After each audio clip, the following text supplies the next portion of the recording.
because Stray King I represent for Flowers Garden, you know. Go and go subscribe. Please pray for us. Please pray for us, everyone. Please pray for us. Me and my baby.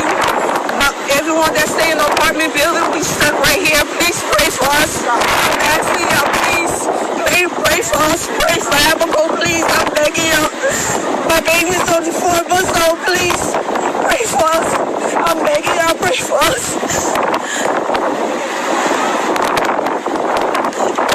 The apartment building, as we stay in, the whole roof came off.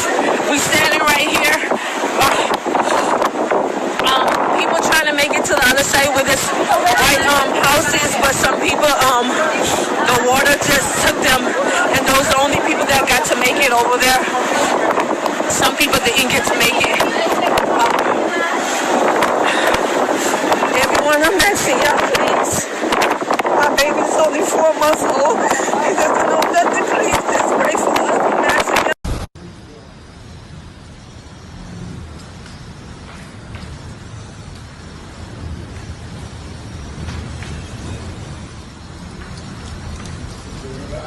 There goes the lamps.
Dorian has hit the Bahamas overnight as a Category 5 storm, bringing record 185-mile-per-hour winds and claiming the life of at least one person, a 7-year-old boy.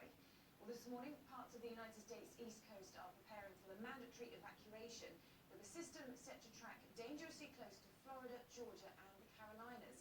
Richard Gatesford is in Palm Beach. Morning to you, Richard, and a state of emergency there as people prepare for the worst. That's right, Charlotte. There will be a mandatory evacuation in this community in the next few hours. The same will happen right up the southeast coast of the United States. This is a massive operation.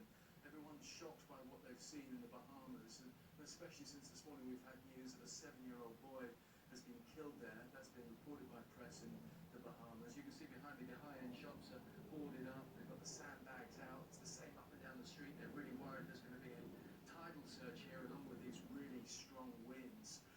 And everyone just keeping their eye on that forecast, because if Dorian doesn't move north very soon, well then it will collide with Florida and it will be a catastrophe. When it hit, it was a monster, slamming the northern Bahamas, devastating homes, showing no mercy to those hit. My baby's only 4 months old. Please pray for us. This is probably the most saddening and worst day of my life to address the daily people. The Category 5 storm, Dorian, now an equal to the strongest Atlantic hurricane making landfall on record. This footage, taken from the International Space Station, shows it churning over the Atlantic Ocean. The former guardsman John Brown is ready for battle but fears a storm this strong may rip shutters and boarding from homes. I'm pretty confident we've been through category 3 storms, but a 4 and a bordering on a 5 is a big question mark. Do not put your life in jeopardy by staying behind when you have a chance to get out. Many are staying put though. Everybody looks out for everybody. You do what you can to help each other. So it's a good community spirit. All eyes on the all-important forecast as Dorian looms closer. Richard Gatesford, Good Morning Britain, Palm Beach, Florida. Police chiefs are expected to hold an emergency summit today on protecting frontline officers after another... And Stray King I represent for Flowers Garden, you know. Go and go subscribe.